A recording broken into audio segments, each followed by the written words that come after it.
I shook my baby. I was gonna say rabies. I was like, he literally just said that. Yeah, I did that on No More Cranberries. Heroes. That was too much. Yeah, Too many silly bees. I don't know. That's a tough one. That's a huff one. That's a huff one to do silly little counter things onto Wait. it. Okay. All right. Okay. I'm gonna Do your open own? this in about. Do you want me to open it? You figured me out. I was gonna claim 2 beer law. Yeah. You fucking figured me out. Shit. What about labias? I did it. I got it back. You did it. Hey, Welcome to a brand new episode of wait, one more. Welcome to what the fuck are you doing? Oh no, stop. Yeah. Just got rubbed.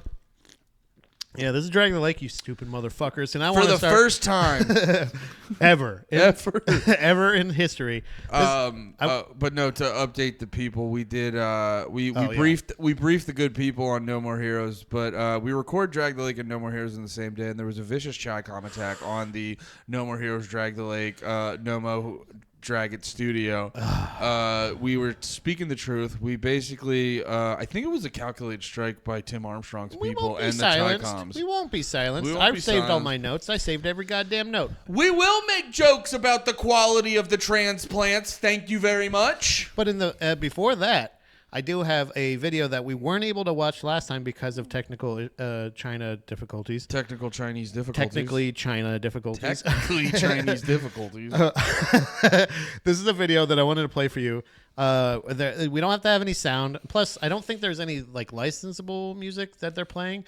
But this is always a chance. I'm not going to explain this video, but it is at all. You can speculate if you want. There'll be sound in the room. We'll hear. They all put their instruments down and fuck. You wish that's how this Red Hot Chili Peppers video. It'd be fun. You ready for this? I don't know if I'd wish, but it would definitely be entertaining. The title is Flea was furious with his bass tech. But Anthony, no. Get this.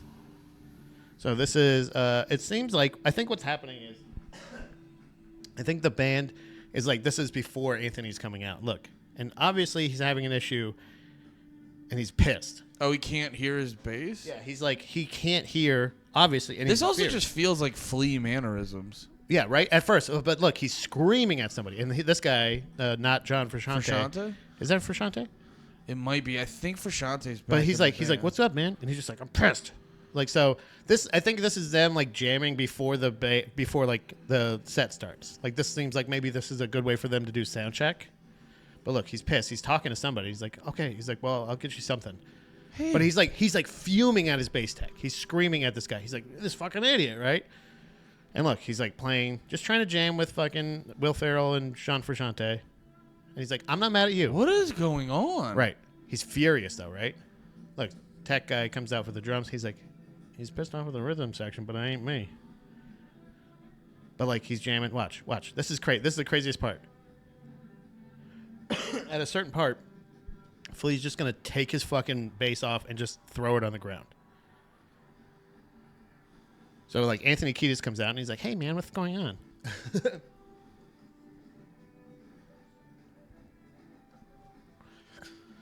Look. What? Yeah. He's furious. Furious with his bass tech. He's like, come on, man. Come back out here, man. We got to jam, man. We got to make this funkadicious for them. So he's got a new bass. Hey. Dude, that's so funny. I wonder if that's like... No, check it out. So he's like, yeah. Everything okay? Hey, buddy, everything cool? Look. He doesn't have his monitor. Oh, that was him being a fucking idiot? Yeah. Oh, no. He just didn't have his in-ear in. Yeah. That's so funny.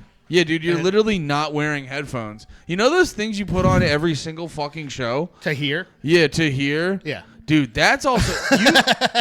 you can tell, by the way, that Flea probably fucking spazzes on people. Yeah. Because that's like... That was a situation that's like brother, yeah, like you just said, you know how you put those in every fucking show to hear? Yeah. It's like that was just a complete fuck up on your part, and you're ready to like he walked off like a cartoon character and like a dude in a silent film. Yeah. Like he was Charlie Chaplin the shit out of this thing, and like that's crazy. He trudged off and then he fucking like shot the middle finger right at that guy's face and said, "Fuck you, you piece of shit." Dude, you know, Flea's gotta be like a fucking prima donna. Brother, that was like... Maybe not gotta, but there's a strong likelihood. That was a situation where I couldn't believe... Like, I was just like, that's so funny at the end of it. And it was just like... And he's just like, here, put your fucking inner ears in. Like, and he's like, oh, whoops. That's hilarious. Because it's gotta sound very obviously different without your fucking headphones. Yeah, he in. can't hear anything. And obviously, that would be infuriating. If you were wearing your fucking headphones. No. I think he's just retarded. I think it's literally like him screaming at everybody going like, where are my goddamn glasses?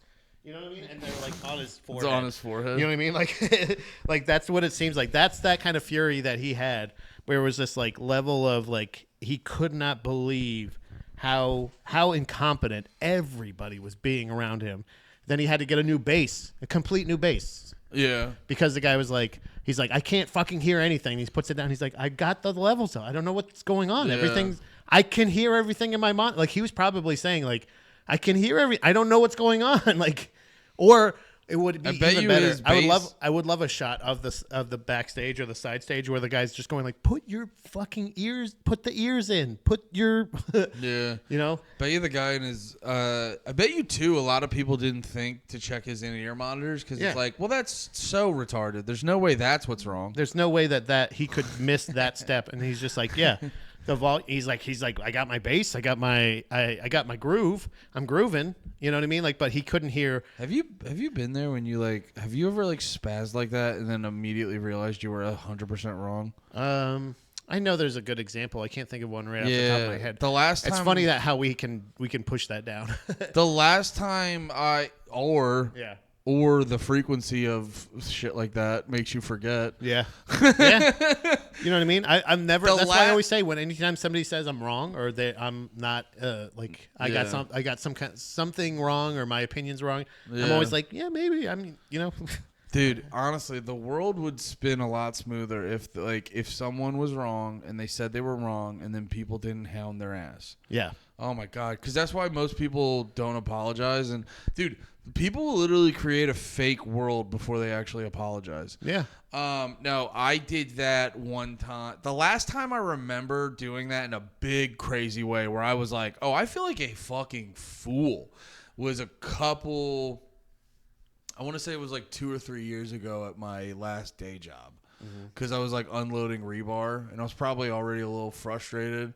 And there was like the one dude got promoted to manager and he would do a lot of yapping and not enough doing. Yeah. And he was also really shitty at communicating when you like fuck something up.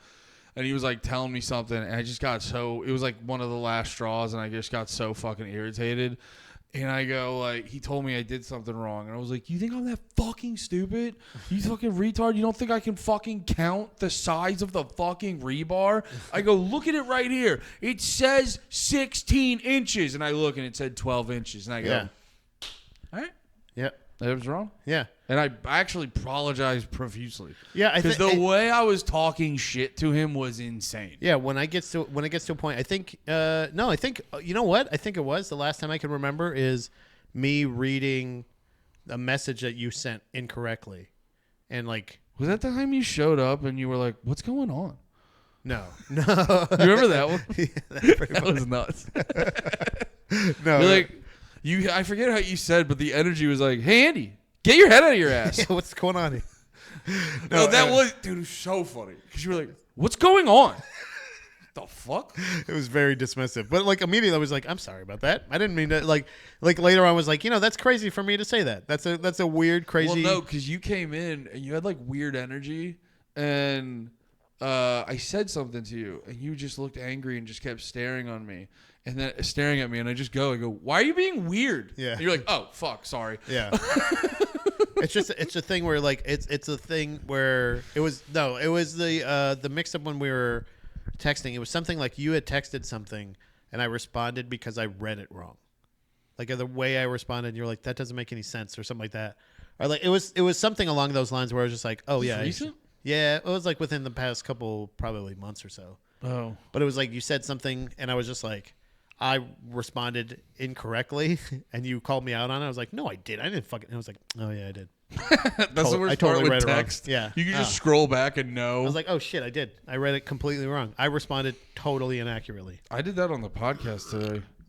Lemaire was like, you just said that. I was like, I didn't say that. And I'm like sitting there like, I don't know if I said that or not. Probably didn't. I don't think I did, but I might have. He's mostly wrong, but maybe. You know what? Let's just roll the dice and say he's wrong. Yeah, I'm gonna guess he didn't. But yeah, I think there's like a level of like, it's usually because I read something and comprehended it incorrectly, or I was responding too quickly. That's why.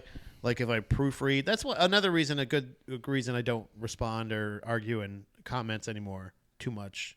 Dude. Because it's like if I misspell something on there, I feel like I'm dead. Dude, I had a weird. You talk about like responding to the comments.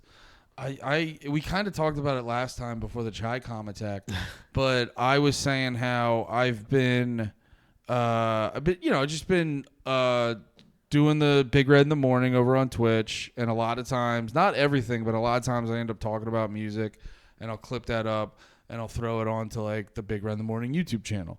And I've been having a lot of fun shitting on Sleep Token and also Machine Gun Kelly. He put out a freestyle. I've been having a great time shitting on that. And brother, I did not realize how galvanized people who have like mid-ass taste in music get around you shitting on their music. Yeah. And I've just been, every time I open up my phone, it's just someone being mean to me. Yeah. Which it's been, because and I know you're not supposed to read the comments, but what are you going to do? Yeah. They're right there, and I want to. Like you said, you get notifications for it. Yeah. Like when you get notifications of it, it's like, it's hard not to read because it's like, It would be nice if it was a positive reaction, and that's probably what draws you to look at it. But for the most part, you get a little thing that goes ding. You got another person that said something. You're like, oh, let me see. Oh, well, the one I got today, the one person goes, you only have 190 subs. Shut up. I go, I'm trying. Yeah. You watched. I mean, you know what I mean? Like, do you subscribe? But no, it made me realize when there's just like, dude, I'm just getting bombarded with like you're retarded comments because God forbid I was like Machine Gun Kelly sucks ass. Yeah. And shit like that. And it actually is weirdly freeing because you're like, well, I mean, that's how I feel.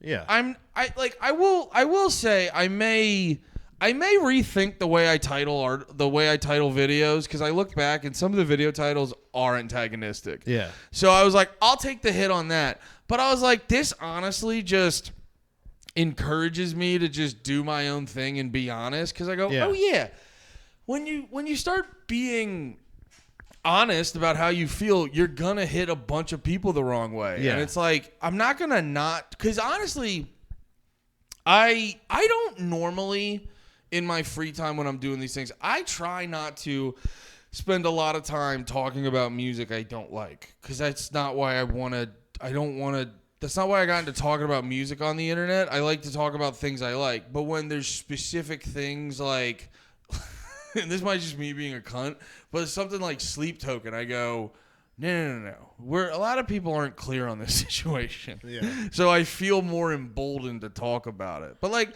I know a lot of times when I like review albums or like I talk about like music videos, if it's like a smaller band and they're not like that good, I feel like a dickhead being like, this fucking sucks ass. Yeah. But when it's Sleep Token and everyone's telling me they're God's gift to music, I go, yeah, no, I think I'm going to get in the mud on this one. I feel like this needs to... I need to join the forces of Sleep Token sucks ass and add to the conversation. Well, I've been... You know me. I've been somebody who is like... I feel just like they're phony. They're not necessarily... They're not for me, but like as far as... And that's the thing, is like... So I don't pursue them. You know what I mean? But the more... I do. I hunt them down. The more... That's why I'm trying to get rid of them, by like, hunting them. They show up in my fucking feed so much that I'm just like, stop forcing this on me. Because if I follow metal stuff, if I follow this, but like you're mislabeling this band, and you're also, you're misinterpreting how how well they're publicly received. Mm-hmm. I don't love them. No. There's nothing that in my algorithm or bands that I follow on Spotify for you to suggest this. And as far as like Twitter or anything like that, I've never liked a Sleep Token post.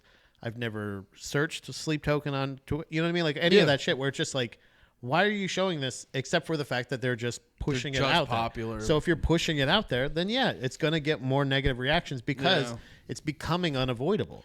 It's coming to the point where they're like, oh, we're performing on Jimmy Kimmel, we're doing this or whatever. And they're saying like, oh, they're going to be one of the first female-led metal bands to be Grammy nominated. Or they were searching for a Grammy nomination, I think, last... Well, they're not female-led. Isn't it? What's No. Sleep Token? What am I thinking of? Are you thinking of the Courtney LaPlante? No. What the fuck's that band called? Isn't Sleep Token? Sleep Tokens where they wear the spooky outfits? Yeah, I thought there was also a lady in that. No lady. Either way, they're not metal. No. Like either one, both of them are both. Either way, like, they're a pop band that does degen chugs every once in a while. That's what I'm saying. Both of them are in that same category of this like that. I don't know why you keep marketing this to metal fans. Yeah, it's not it's metal. not. Like that's what I'm saying. It's like it's not. It's perfectly fine for what it is. But go be that. Don't market. You're marketing it to me because I like metal shit, and this is not metal. And you're also calling these bands metal. Whatever. And that's why I get. That's why I get so irritated too. Where it's like, no, it's like there's a lot of things because all the Sleep Token fans, and especially too with like the Machine Gun Kelly fans, I've been learning it's a lot of like just let people like what they like, and I go that's fair, but. The problem is you guys talk a bunch of shit, and a lot of that shit talking, there's literally a disconnect from reality. You guys don't, like, to put in slightly cunty terms, you don't know what words mean. Yeah. Like the one that always stuck out was this one person leaves a comment, and they're like, Sleep Token's like a prog rock band. And I go, they're, like, you can like them, you know, you can like them as much as you like them. Yeah. That's fine. Just because they do a couple parts in a couple songs for a couple seconds that's a little bit technical, they're not a prog band. Like, let's just, like, I'm more worried about, like, we got to figure out what words mean here. Right. You know, and it is... What are we talking about? What are we labeling? Yeah, so it's a lot of stuff like that, and it's like, it's, you know, and then mix that with the whole just, like, there's the energy, like, they're changing the game, and they're doing something different. I go, that's also just not happening. Like, I listen to a bunch... I fine-tune my hate, Patrick. I fine-tune it. I listened to a bunch of their music the other day. Two big components of their songs are slow, spooky pop music songs. Yeah. And then usually they never sing over these parts. They just bring in a band to get a little metal for like a minute. Then they go back to the soft, spooky parts. And then I realized this, listening to their new album. If you really listen to the band, they're kind of jamming. Like, they're not even really playing. Grooving? They're grooving. And I go... Yeah, and that even makes you less metal. Right. You just have heavy guitars. You could be a fine spooky rock art band. You know what I mean? And then every song on top of that is about 3 minutes too long. Yeah. Like, and I'm not saying like, oh, I don't like this song anymore. It should have ended. I go, no. They're kind of like most of their songs. They kind of just fuck around for the last 3 minutes. Yeah. And I realized what. I realized why art like Sleep Token annoys me versus the shit I like. Because the art I like is always like mindful of like, what does the audience want? You know what I mean? Like, or not even what do they want?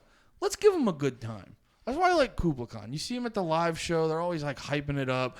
They got good heavy riffs. They're always like, I know they sit there and go like, what's going to get these fucking idiots moving? Yeah. You know, Sleep Token's a whole thing where it's like, dude, they call all their stuff like sermons. The lead singer's name is Vessel. Yeah. The songs are called offerings. It's like, no, they're... Fuck, I had the perfect phrasing earlier. Who was the other one that, like, the one that Bam Margera loved? Him. Yeah. They were better, though. But similar energy. But that's what I'm saying. It's like they got extra hella promotion and production. They got they're trying to turn this band into a graphic novel series. Yeah. You know what I mean? Like they're adding this lore of like they love anime, they love fucking horror, they love music, and they're just like, what if I mixed them all together? And it's just like because it's stupid. because it honestly it doesn't it's not cool.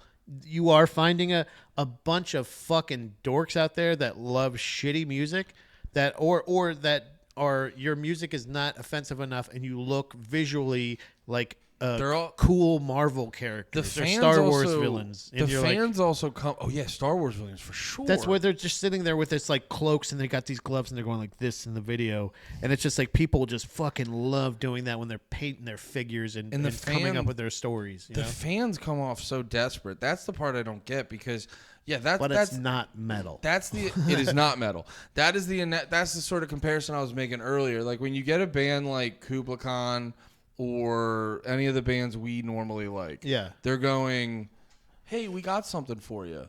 Sleep Token goes, "Get in here. This is what we're doing." I'll tell you this: Alice Cooper, tons of horror visuals, super creepy, not metal.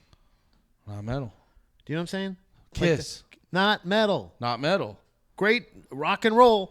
Yeah. And that's what's wrong with rock. That's the same. It's the same thing as our GWAR from outer space. Take it easy. They're metal. Not anymore. They're not metal. Just from outer space. Yeah, they do cocaine too, so it's cool.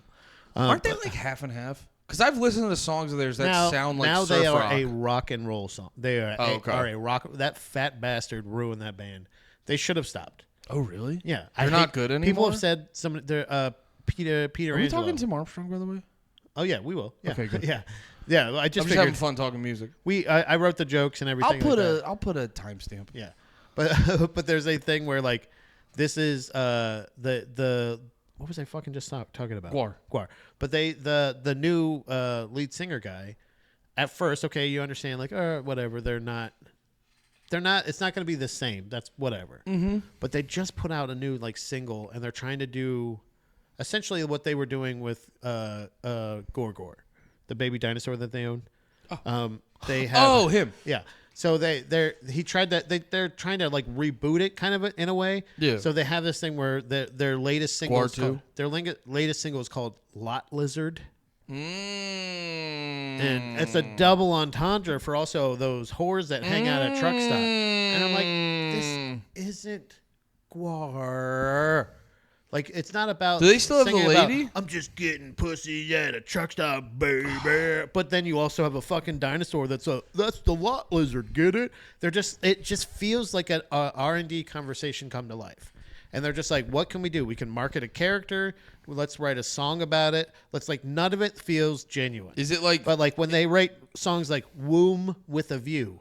That's my GWAR. Is it like it sounds like to me? And you know me, I don't listen to a shitload of GWAR. Yeah. I haven't listened to much of GWAR, but it sounds like to me it's almost like a group of people who don't listen to GWAR but heard about GWAR as like this would be a good GWAR album. They felt like they're just like what do we sing about doing cocaine and fucking hookers? And it's just like like they love cocaine, but the hookers thing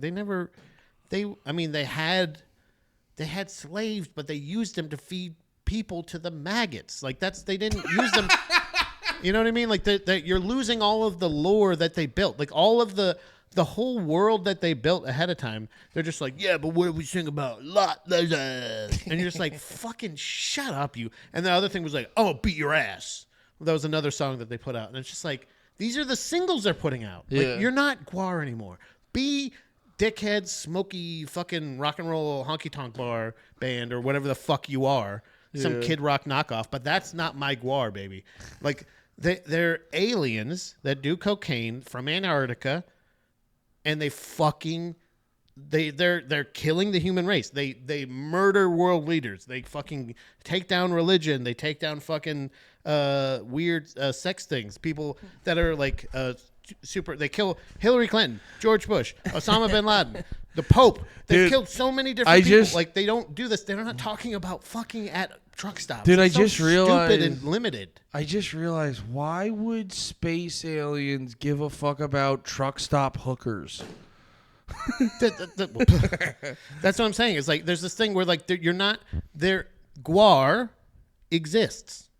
You don't it already exists. The whole world, the story, their meaning, everything. If you're gonna continue to do GWAR, do GWAR. It's built. Did they have It's long already break? The whole world is built. Yeah, they did. Or not super long, but like the before they came up with this guy, I feel like it was like a year or two. Was it the old lead singer died and then they took a long break? I think they did like a couple like tribute shows with different lead singers, and then like I think there was like a year or two, a couple years or so before they put out the new record and like said like, yeah, we're gonna continue with this guy. And everything I've heard that they've released sucks dick and doesn't make me want to see them at all. And not because of anything else. There's been other GWAR members that have changed over the years. They always change. But like when you take out the whole like lore and there's no storytelling anymore. Yeah. And it's just like watching a bunch of fucking dickhead old fat fucks in costumes. It's like you're resetting the series and now you're just like setting it in a whole lamer universe. It's so less thought out and so less considerate. It's so shitty. Like I'm sure the live show is still fun. Yeah. And they still probably play the older songs. But like then they also go like, all right, so this one's off of the new one. It's such a dramatic difference. They had their weird rock and roll-ish type songs in the past. Yeah. But they were like, it's about fucking an animal. It's about fucking somebody with a fish. It's something about feeding people to a giant maggot. It's something about growing up in a human womb or climbing into a womb. Like they're gross, weird imagery, like crazy shit. Not just like, like, what if a fucking chick did cocaine? Yeah, what if she No, hold on. She's a hot chick, though. What? What if she did a line off my dick? Shut up. It's just like a fucking lot lizard, you fucking losers. Sorry. Yeah, I hope GWAR hears this. I'm so disappointed. No, it is kind of aliens getting truck stop hookers is dumb as shit. Yeah, they go from killing world leaders to like let's get our dick wet at a truck They really have songs about killing presidents? Yeah. That's pretty They have pretty songs, cool. They talk about war. They talk about invasions. They talk about all this stuff. You know what they don't talk about, though, Andy? What? Tim Armstrong. Tim Armstrong. You know why not? Because they're pussies. A lot of people... No. A lot of people don't know this. Tim Armstrong, never in GWAR. He was in every band you've ever heard of, but he was not in GWAR. If your band sounded like Rancid, Tim Armstrong was probably in it. He was in a band with one of the guys who was in the Aquabats, who famously faced GWAR in a radio battle. Exactly. And you know who else was in the Aquabats? Spoiler alert. Travis Barker. And then Travis Barker went on... I said Tim Armstrong was in a band. That is what you were saying. And you know what? Talking earlier, I'm man enough to say I'm wrong. Hey, you know what? And it takes a huge man to accept that apology. And I do. And I will plot your death. What? By the way, I labeled that one Flea clip, dumbass Flea clip. Dude, I was laughing so much. I was listening to shout out comedian Chappelle Lacey and the dudes over at Hardlore. Hardlore's one of my favorite music podcasts, and Chappelle Lacey was on there, and it was like so sick. And I was just laughing because like every person he brought up that he was like, I was like, oh, this is why he's more successful in meeting his heroes, because you and me are just like the way he talked about shit was mature and he was honest but mature. Yeah. We're all just like, dumbass. Hey, Mackay, you look fucking stupid in your hat, you little bitch. Nice sweater, you dork.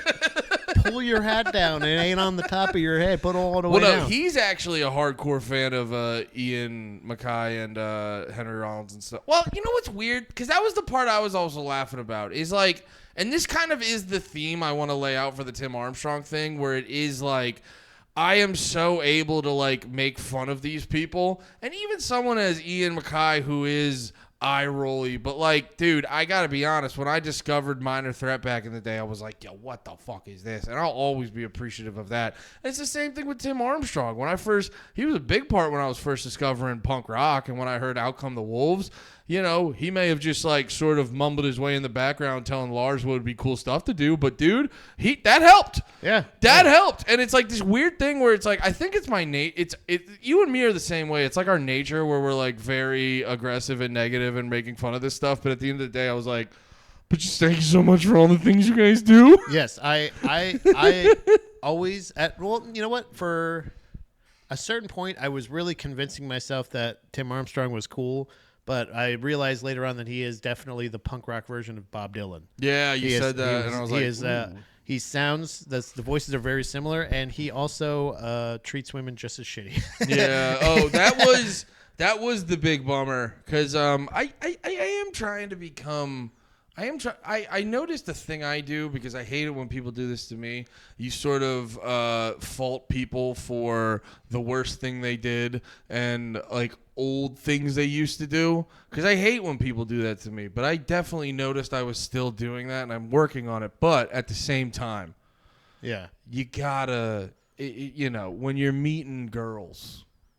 It can be awkward depending on the age. And like that was the thing about Tim Armstrong finding out when he met I was like getting reminded when he met Brody Dahl of the Distillers. Yeah. I go, yeah, it's you just kind of got to accept that that's going to pop up. Like if you're a musician that was popular before 2010, you just have to accept that's going to pop up at some point. Yeah. So he met her famously when she was 16 years old. And he was 30 years old. And then 2 years later, that's when they got together. He definitely waited. Yes, definitely and did not waited. do anything inappropriate before that. Nope. No. There was nothing, no problem whatsoever at all. Dude, and I love bringing up the moved in with him. What? Moved in with him. Oh yeah. Immediately. Oh wow. Dude, by the way, I was looking into all this stuff. I fucking forget how many goddamn books there are about these topics. Yeah. I could definitely fucking move some of my conspiracy books to the side and fill my shelf with this shit. But one of the books I got a while back, I love bringing it up. It's that book called Sellout, where they talk about when like punk rock got popular in the 90s and 2000s. And yeah, if you're a Rancid fan, do not read the Distillers chapter because Tim Armstrong was a cunt to her. So she moved here. This is not when she moved here or moved to California when she was 18, moved in with him immediately, and then started the Distillers that same year, which was produced by him and then controlled essentially by him. And that band only lasted about 2 years, about as long as their relationship. Distillers? I'm pretty sure. Yeah, it ended pretty abruptly, I feel like. Really? Yeah. I feel like it was a little longer. I remember looking it up, and it lasted about as long as their relationship. Holy shit. Yeah. Yeah, their first album is 2000, and then their what was the big one? Coral Fang? I don't know. I hated them. I hated the Distillers. Really? I really thought, I was like, what a fucking rip-off wannabe Rancid. And then I found out they're dating. I was like, oh, that's weird. And then you find out they're producing, and I'm like, oh, he's just trying to like say like, what if we had a girl Rancid? And he just made a girl Rancid. Yeah, Lars, what if we were girls? What if girls? What if we were fucking girls? You see the Ghostbusters? Do you have any more 40s? What if we were girls? It's just like this thing where he's like, yeah, you're right. Literally it was only like 2 years. He created Girl Rancid for as long as they were together. So like he like you're talking about, we joke a lot. We joke a lot about grooming here, and there. I don't know if there is not a more pops up a lot, guys. You got to calm down, especially the Warped Tour years. Like we're talking about Rancid in '97 goes over to Australia, and they're like, he's like, hey, you seem really cool. You should come over and start a band just like mine. In 2 years, 2 years, and then she does, and it's like, that's not better, Tim. You know what I mean? Like, because you don't think he was like, all right, so you're gonna have to get Liberty Spikes, and then you're gonna wear a cutoff shirt, and you're gonna sound like you're gonna sing my death. And she's like, oh, okay, yeah. So they come over here, and it just felt so stupid and manufactured. And you see this, and you're like, oh, it was stupid and manufactured. Yeah, it was. Well, if you're my girl, you're gonna be on my label. But he started in 1985 with the band Basic Radio. Worked nonstop since. He's won a Grammy. He's worked with legends all over, all while avoiding being a good musician. Somehow he avoided that. He worked with Pink. He worked in every Rancid band as well as bands that sound like Rancid. I'm very curious how many punk and like pop punk musicians do help out these mainstream artists, because a couple years back, I was talking about Machine Gun Kelly. He was part of the like pop punk resurgence. There was like this weird mainstream pop punk where they're like, what did Machine Gun Kelly just invent? This is incredible. Yeah. And Travis Barker was like, what if I wrote every song right now? What if I was on every hip hop track as well as pop punk track as well as pop track? But I noticed, did you see, there was the one pop lady who got in trouble because whoever wrote the song for her, it was like basically Misery Business. Oh yeah, Selena. No, it was something Rodriguez.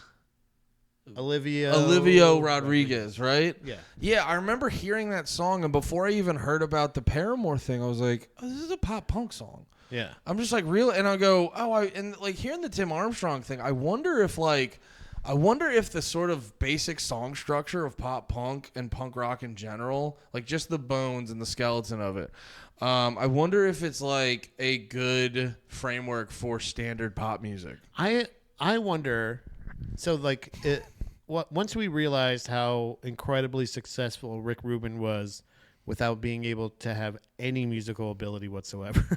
That was it makes me feel like Tim Armstrong. Like, I don't feel bad for making Tim Armstrong jokes about how bad he is at singing and playing guitar, because it's like, it's one of those things where you're just like, when you're surrounded, we joked about this. He's known Matt Freeman. They were Little League friends. They've been friends since Little League. They have, you would assume, the same trajectory musically. Yeah, Tim Armstrong's whole career, Matt Friedman's been in the back turning down his amp and just playing the song. They're like, we're just like, what if I just go boo diddle diddle diddle diddle diddle diddle diddle, and you're like, those kind of sounds like a guitar part. And he's like, yeah, but. And Tim Armstrong's just like, wait, let me lay something over top of that. Flang. Yeah, and he's like, what about this? Flang. Fling. No, sorry, I muted the string. This is an interesting method. It's going to look like I'm playing, but I'm not actually. Yeah. They're like, good, we like that. Yeah. Like, he also, I can't hear the vocals in my monitor. Yeah, you're doing good, Tim. Not only did Tim Armstrong win a Grammy, but he is also responsible for a part of music history. He is responsible for the invention of the backing track. When they play live and they go like, East River. They're just like, you sound terrible. Sound like shit, Tim. But no. Wait, what were we talking about right before that with the song? I don't know. Him being so bad at playing. I don't know. I'll remember it. I had a thought. Oh, sorry. No, you're good. So yeah, but he was in the band Operation Ivy. Yeah. Early on. Yeah. And which we found out broke up for a huge reason because what's his name? Jesse? Jesse did not love. Let me say this. Yeah. He's a big gay dork. Yeah. He did not love how successful they were becoming. Oh my! He was just too artsy for his own. And dude, this actually made me like Matt Freeman and Tim Armstrong a bunch because their sentiment was essentially like, it was funny. There was like one side of the story from Jesse's side of the story. He was kind of just like.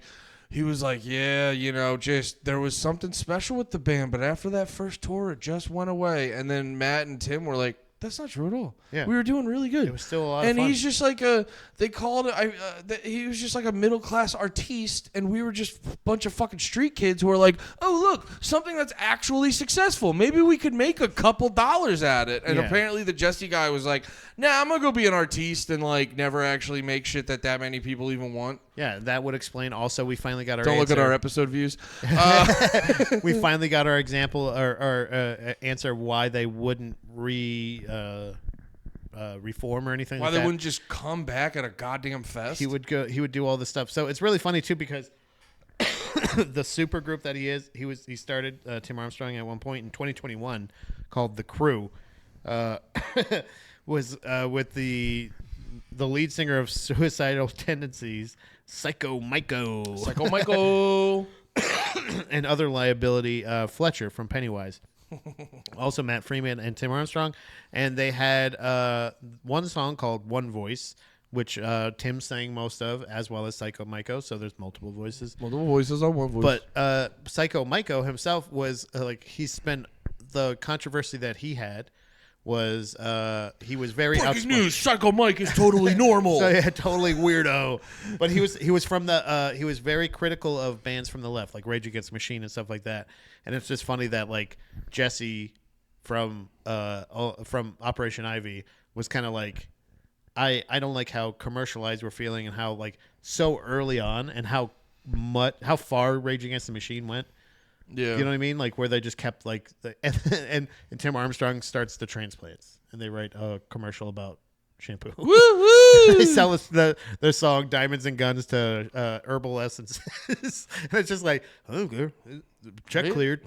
Dude, that political shit too is so goddamn funny.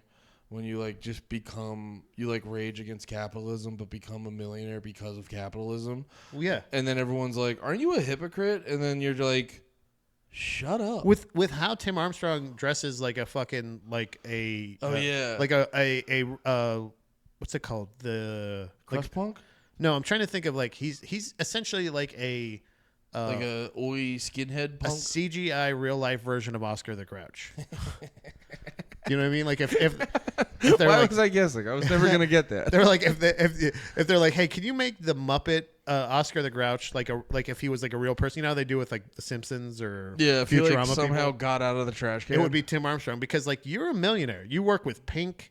You've sold commercials to fucking huge, like that commercial played non-stop. Right? Yeah. There's no way they got, and there's countless of other things that he's produced or made over the years that I'm sure he's made millions of dollars on. Yeah. You're a millionaire, brother. You're not a street punk. And that's what you're not a street punk. And that's what we talked about last time, where it is like, that's why hardcore is ultimately better in my opinion, because you can, like, I saw a video of Terror with Scott Vogel, and dude's like in his 50s, and he looks fucking normal. Yeah. It's like a lot of these bands, when you go up in like the punk rock shit, where you've got your studded belt and your leather shit, and your leather jacket and all that.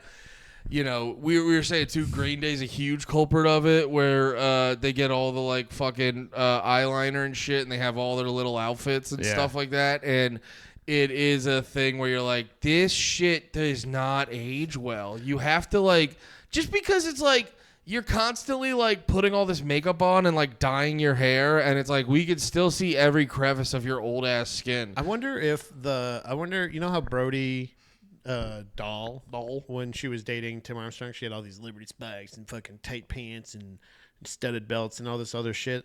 Like, I wonder if she started, you know, like a lot of times, especially 18-year-olds. Yeah. An 18-year-old girl is going to date somebody and they're going to be like, I'll dress like him. This is how I've always been. What if she starts dating the guy from, so the reason they broke up was Tim Armstrong found or saw a picture of Brody Dahl kissing lead singer of Queens of the Stone Age. What's his face? Josh Homme.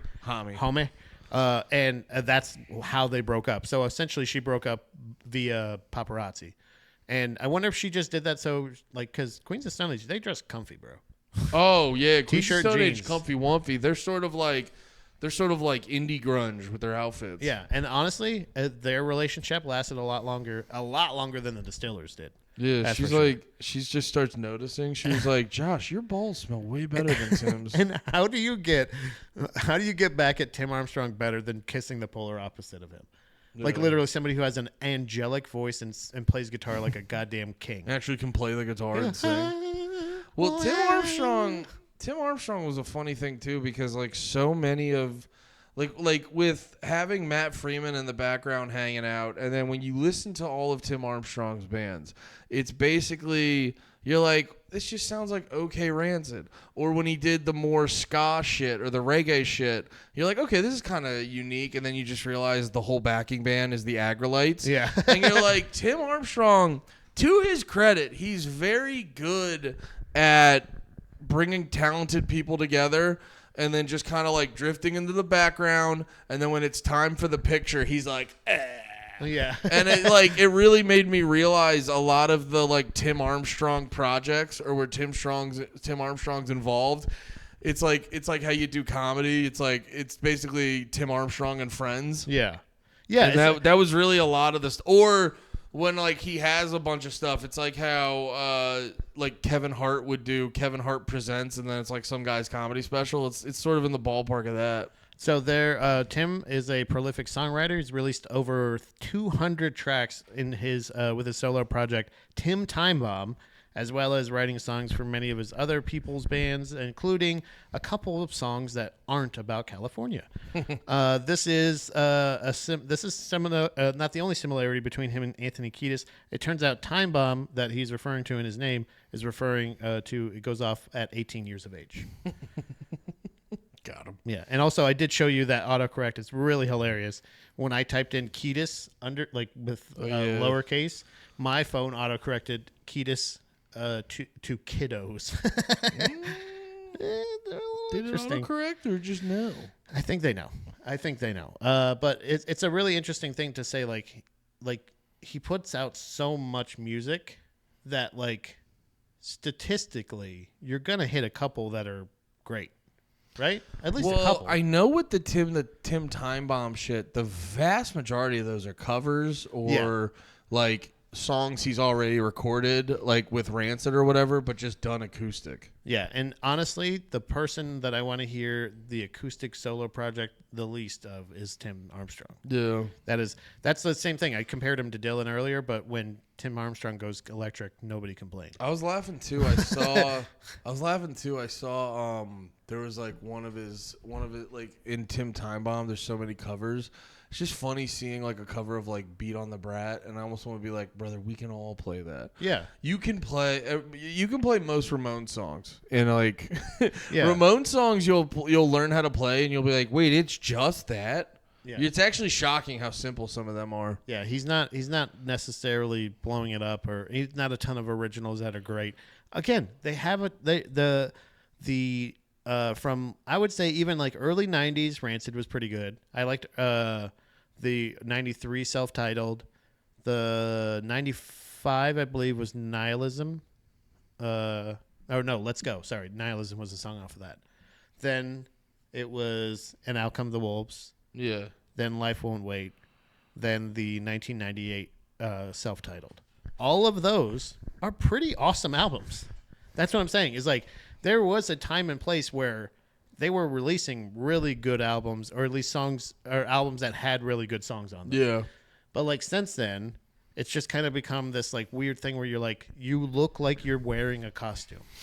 Yeah. And I understand that like maybe that is the real you and that's whatever, but it's also like you're wearing a leather fucking jacket with no shirt underneath and you're running around sweating like crazy. Like you're in your fucking 50s by now, probably, right? Like they got to be in their 50s. Yeah. You know, even Fat Mike changed enough to like where he's like, I'm gonna wear women's clothes now.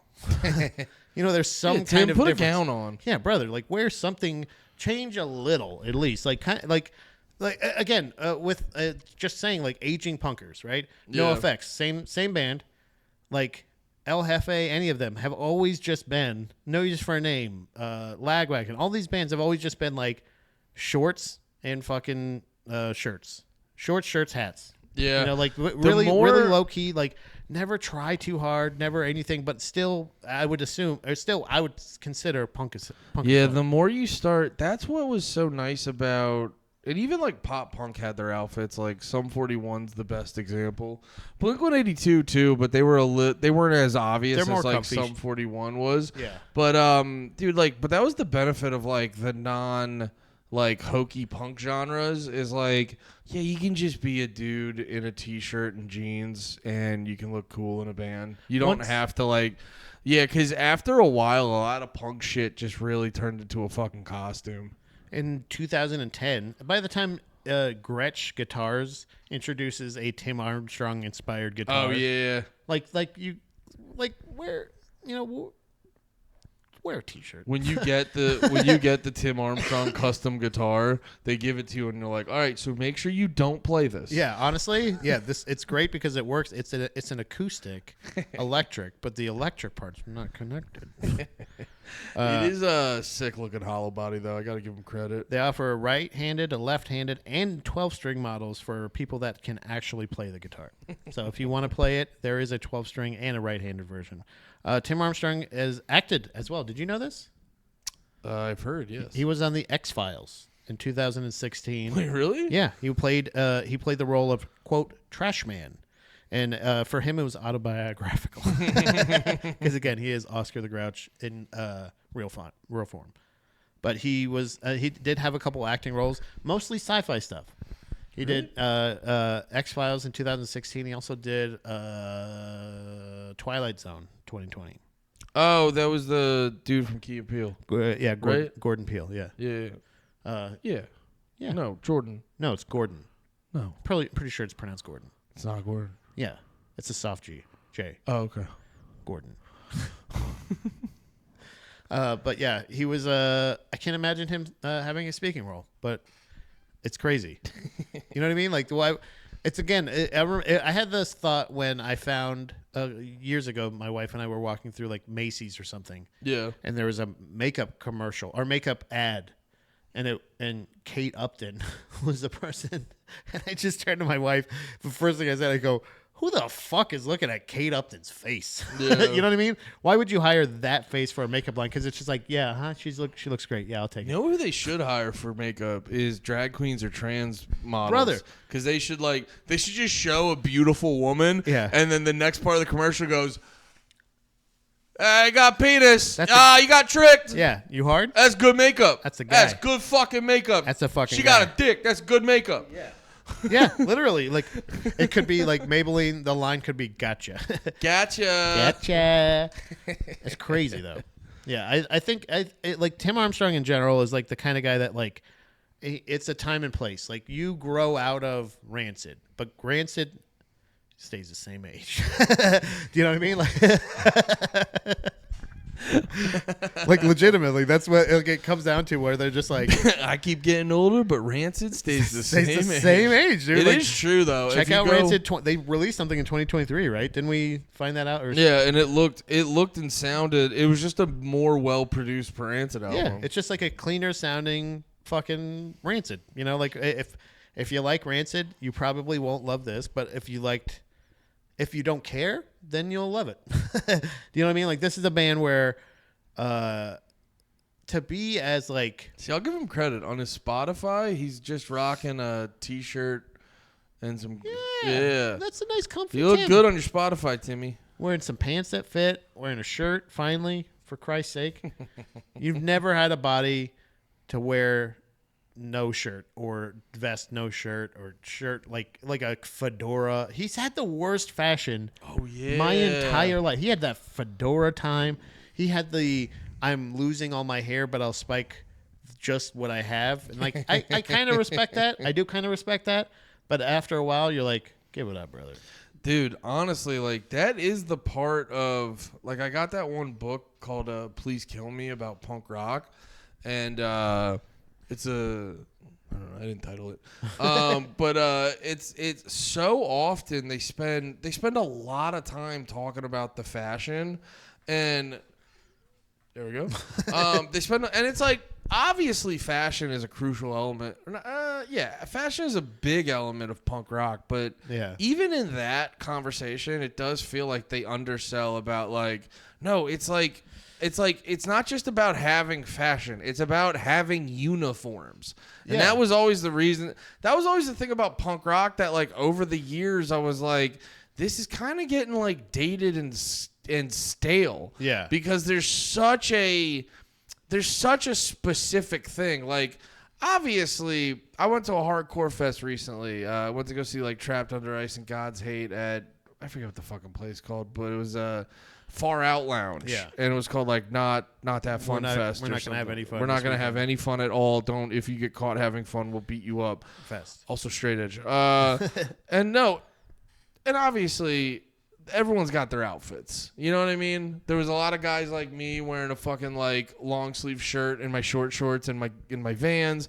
There was like 18 guys dressed like Matt Honeycutt from Kubla Khan. Yeah. But it's all like low key outfits. Yeah. Punk rock. Neutralish colors. Yeah. Punk rock is like, you know, I got my fucking boots and my checkerboard bright pants. Pink mohawk. Yeah. And I learned how to fucking sew. Yeah, studs and I made spikes. And I made sure to buy the right hair product so I look pretty enough. And it's like, that's why punk, and then you mix that with the music, and the music's kind of like, well, once again, bigging up hardcore is like, the nature of the music to hardcore is like much more danceable. I actually saw, do you know that band Peeling Flesh? Yeah. they were saying like they were like a lot of people don't realize Peeling Flesh is like a slam band, and they don't realize that a lot of people don't realize that like slam and gangster rap have a lot of like very similar rules of writing the music. Yeah. And he's like, just dude, take any slam song and put it over like a group of people like hip hop dancing. They're like, it always works. Yeah. And it's because like people don't understand how danceable hardcore is. Punk rock, it doesn't have that thing. It's got a lot of like we push each other around and so through that it doesn't get to evolve over time the same way that a more danceable genre of music gets to evolve. Yeah. And I think it started reaching moments where I said this last time. It was like we had the pre-punk bands like the Stooges and shit, and then everyone was like, what if we did that faster? And then Henry Rollins was like, what if we did that angrier? Yeah. And then they were like, what if we kind of like stay fast but clean it up, and that becomes pop punk? And I now think we're hitting a stage where I think we figured out all the things for punk rock, and it's now becoming dated. Yeah, it has no more growth. It's a dying genre where like it's morphing into other things, because like for a time even like grunge and punk were like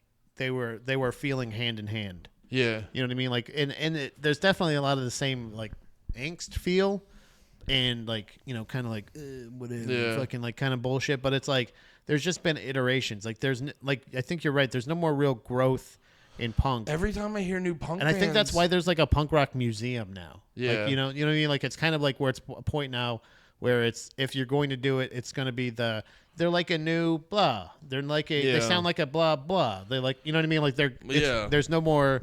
Well, there's no more reinventing the wheel. If you hear a punk band now, you can pretty confidently. I'm a punk vampire. I'm a punk vampire.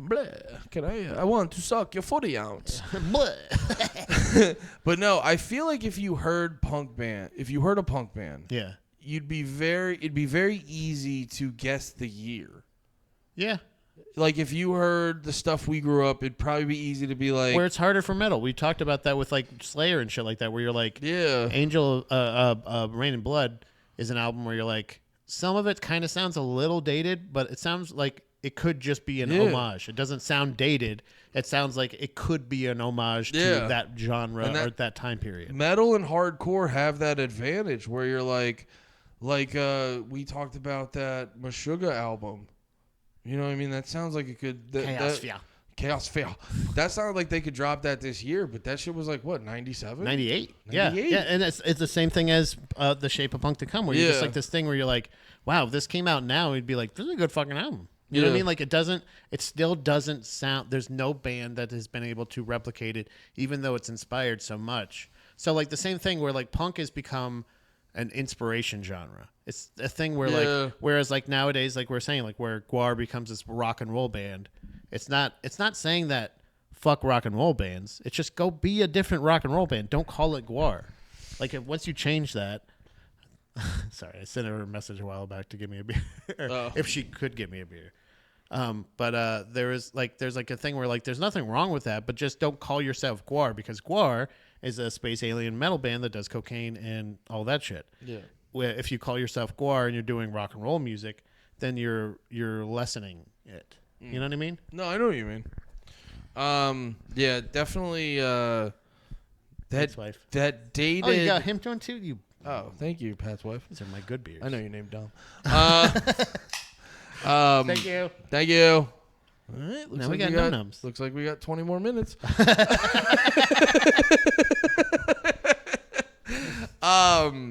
What was I gonna say? She didn't take the fucking. You fucking psycho. I'm in the mood, baby.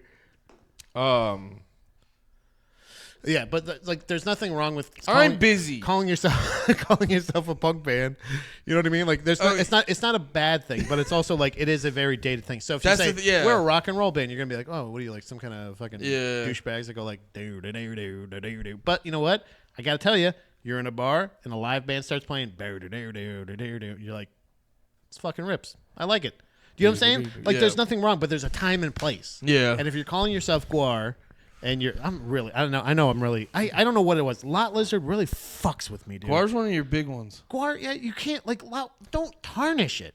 Do you know what I'm saying? Like, he's dead. He can't defend himself. Yeah. If you're writing Lot Lizard, would he approve Lot Lizard? Did he ever write anything about fucking a goddamn hooker at a truck stop? Yeah. Do you know what I mean? Tim Armstrong might have. So, like, that's what I'm saying. Tim Armstrong could be, like, he's not tarnishing it, I don't think. Yeah. They're not, there's no fuss, no muss. So I will say, to their benefit, they're not harming music. Do you know what I'm saying? He's not harming punk rock. No, he's not trying just, to rage against anything. Yeah, it sort of hits a point where you're like, I don't know if you guys have to put music out anymore. Yeah. Kind of the same thing with Pennywise, kind of the same thing. Do your legacy tours. Well, I will say, the big festival things and stuff. You know? I will say this, and it actually is where punk and hardcore sort of cross paths. Yeah. Is I've noticed from, like we were talking about that with Bad Religion, Pennywise is a great example. I think there's we a can lot add, of these I think we bands. could add Rancid too. Rancid's a great example where, and hardcore has the same problem. There's a lot of punk bands that once they get to the fourth album, they don't really need to put another one out. Yeah, but that's the thing. Rancid's 1998 release was like, whoa. You know what I mean? Like, are they going that way? Like, it was so different. Have you ever heard that? 1988. We should do that at one point. I know we have our next ones already picked out. Yeah. But Rancid's self-titled 1998. It's like whoa. That'd be dope. It rips. Like it is nonstop. It's like not brutal necessarily, but it's like relentless. Have you ever heard which one? 1998. Life Won't Wait? No, it's called Rancid, but it's 1998. They have two self-titled. They have Is 93. it this one? Yeah. Okay. Yeah. Spotify says 2000, but that might be. That's my right. bad. Sorry, it might be. I think I might have been, but like they looked different. They Wait, they have two self-titles? Yeah, 1993 and 2000. Well, I guess Run the Jewels does that, but they put the numbers after all of And them. both are great. I think that's their bookend. Like those two albums and everything in between were very good. But Indestructible was a decent, like, mainstream attempt. That Fall Back Down song made me want to fucking throw my TV. Really? Yeah, I hated that. No, dude, Jack Osborne was in the video. The Good Charlotte guys were in the video. When I saw him wearing I saw him wearing a NoFX, the same NoFX shirt I had, the guy from Good Charlotte, and I wanted to kill myself because that's how pissed off I was.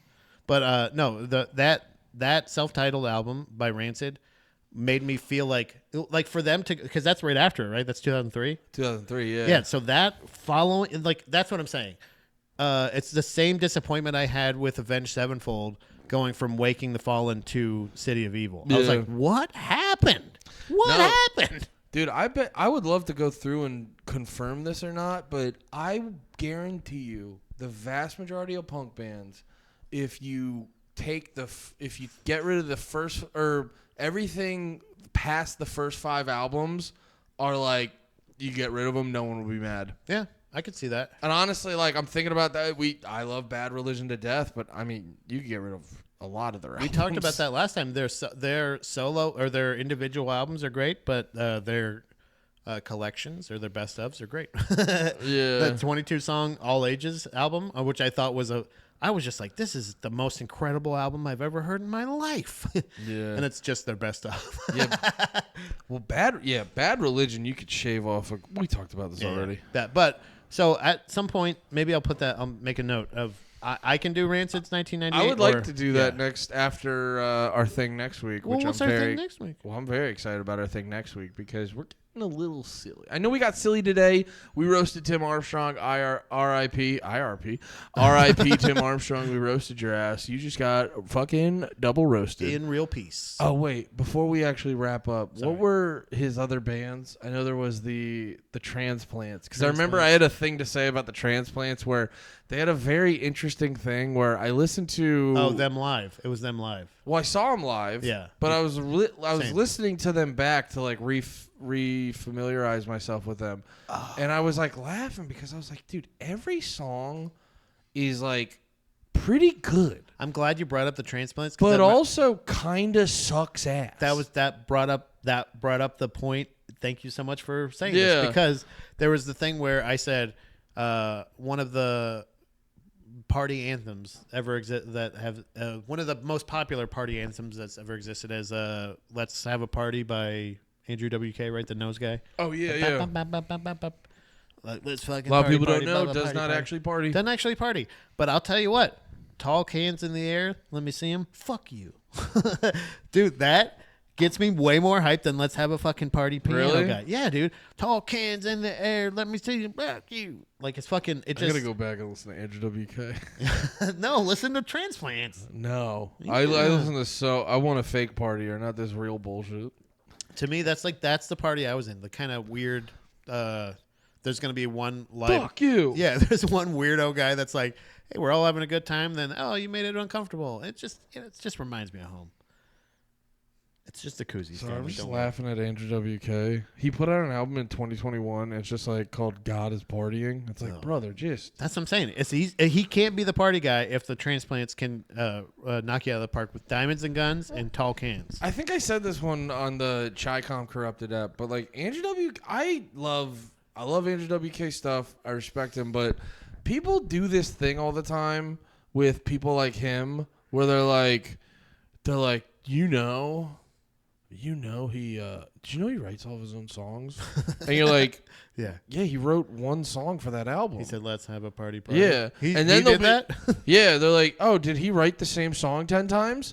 That's really impressive. And then God's having a party. That's hilarious. Yeah, and then they'll be like, do you know too? He's also classically trained at piano, and you're like, well, that's cool because he rarely ever shows it. Yeah, and it does. And you're like you know what I mean? Like, they'll always do that, and you're like, yeah, you know what he did? He went to music school, got really fucking good, and then wrote retarded music for you fucking dumbasses.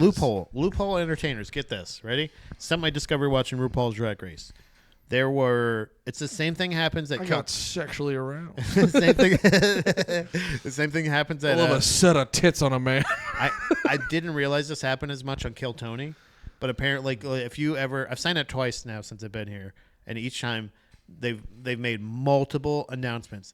If you are a musical act, please go away. Go away. Yeah, they're literally saying like, oh wait, really? Yes, that's so. They're telling you to leave because they're saying like, this is for comedians. Yeah. So like, if you're not doing comedy and you're just here for your mixtape or whatever, this is not the place to get your big break or anything. Yeah. So like, it's just so funny that like the so drag race or whatever, there was one person on there that was a singer that sang all their own songs, and I was like, drag queens, they lip sync. Literally a component of it is lip sync. Lip sync. When you are trying to stay on RuPaul's Drag Race, you lip sync for your life. Don't fuck it up. Don't fuck it up. Right. But then you hear her sing, and you're like, oh, you're a mid-ass singer that's trying to be a singing drag queen. That's like trying to find your way through drag queen. There was another person that did stand-up comedy. I'm like, oh, you hear her do comedy, and you're like, oh, you're trying to get a lane through. By the way, every drag queen does stand-up. Every one of them does bits. Every good drag queen does a little bit of stand-up. So you thinking that you can come in and just be like, no, but I'm a stand-up comedian. That's my talent. And you're like, no. So then you hear her do stand up, and you're like, "Oh, you're a shitty open micer." It's actually not smart too, because the type of stand up drag queens do is not traditional. It's still funny, but it's not traditional stand up. It's like street joke crowd work. Yeah. You know it's like high intensity crowd work street jokes, and it's like it's one of those things where like I've actually thought a couple times I was like I would love to like write for a drag queen. Yeah, that would be so fucking cool. Yeah, and easy. It's just 14-year-old humor. Yeah, but. It's a thing where like people are trying to find that lane where they're just going like, well, I'm gonna be the drag queen that sings her own original songs, and you're like, oh, because you're essentially a failed singer, you didn't make it onto American Idol, so then you're just kind of a half-assed queen. Yeah, there's a lot of people that think they're gonna like, oh, I'm already good at this. It'll be easy for me to slip into this. Yeah. And a lot of times when that's the thing, it's like it's very easy. People don't always like know it's happening, but they can just kind of sense that you're going about this in a disingenuous way.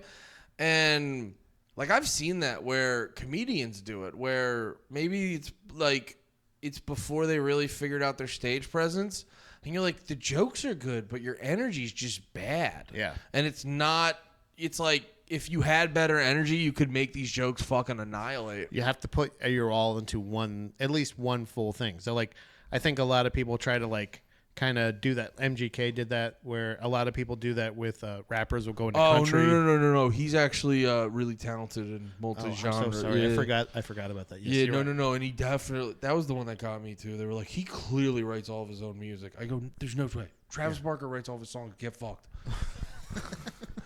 But yeah, no, dude, that shit too. Not to sideswipe your thing, but like they were like MGK's he did like pop punk songs back in 2012. I go, yeah, one time on stage. Yeah. He was a fucking. Oh, they got real mad because I compared him to Logic. And he's way better than Logic. I go, nope, just as gay. But no, he did the like inspirational follow your dreams music and then just randomly started painting his nails. But yeah, that's the thing too with them, where it's just like it comes off as, that's what gets me, going back to what you said with the disingenuous nature of it, that's what makes me scared for like the people who consume music, where it's just like it's so obviously disingenuous and fake. And like, I don't know, like he had a pretty good rap career, but like just the about face into fucking painting your nails pop punk and shit, Yeah.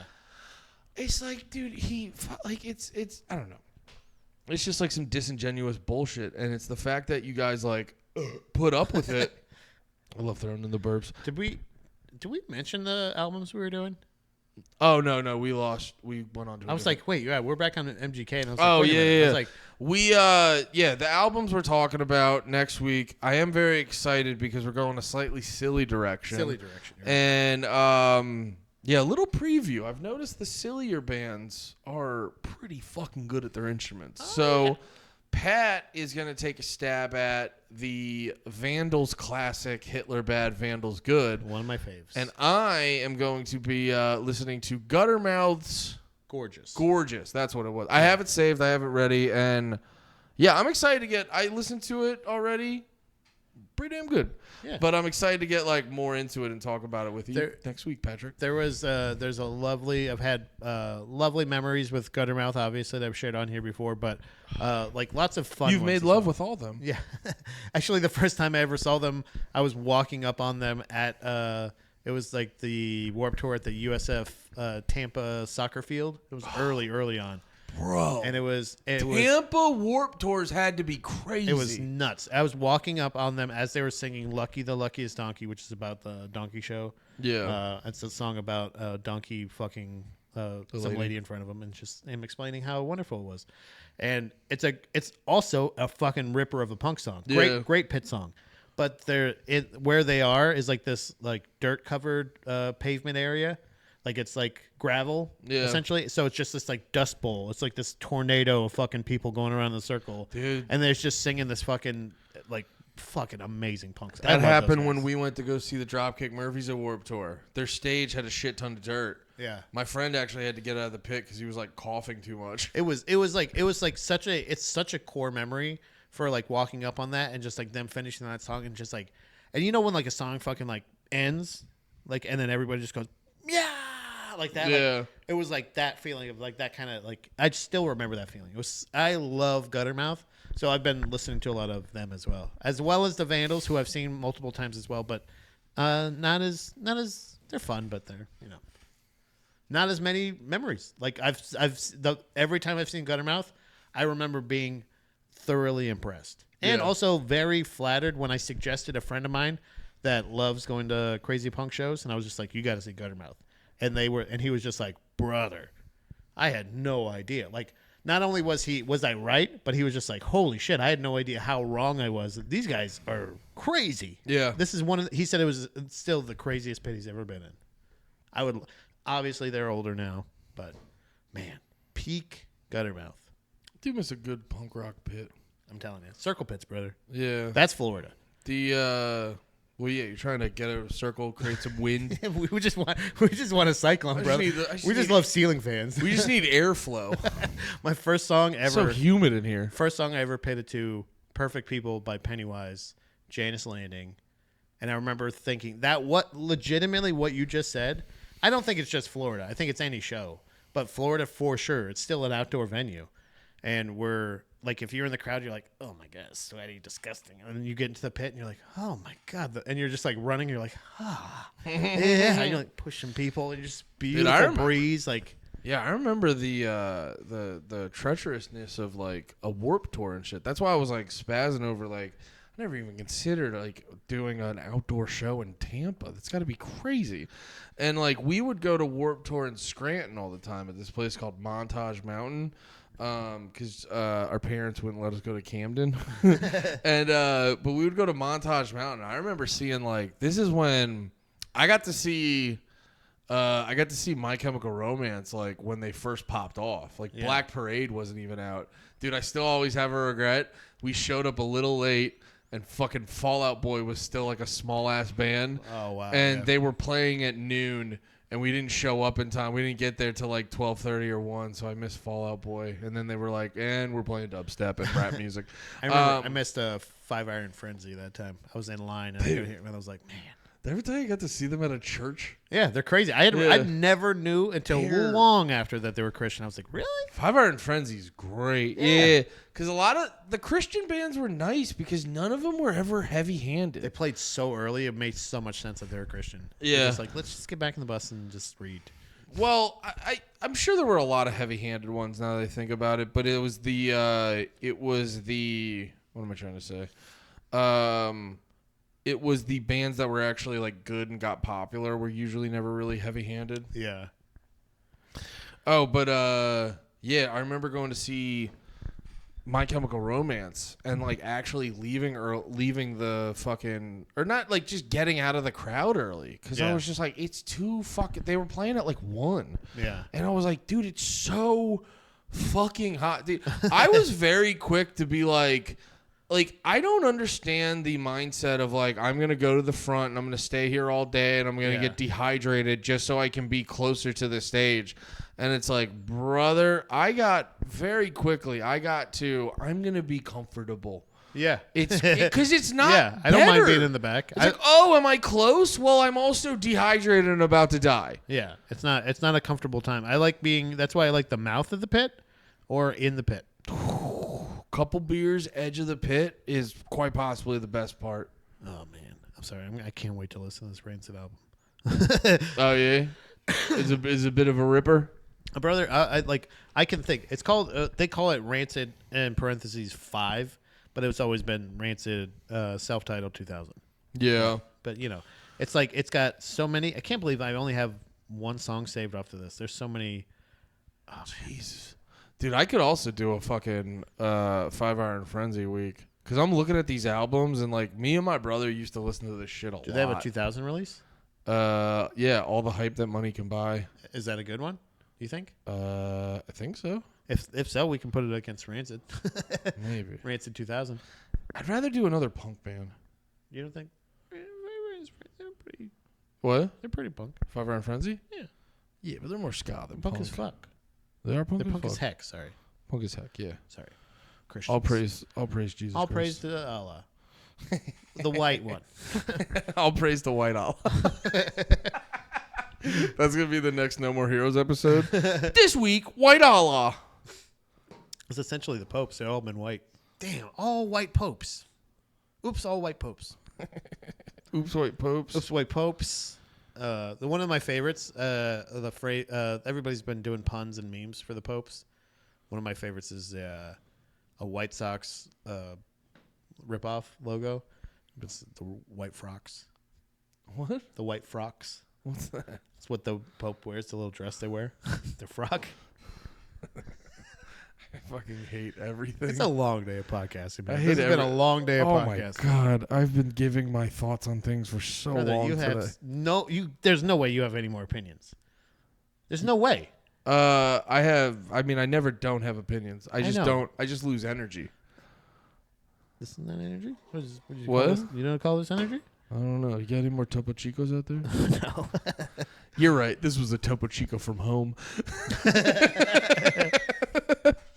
No, it is actually nuts how long I can talk. It's purely based off if I figured out a way to like stay energized, I could talk all day.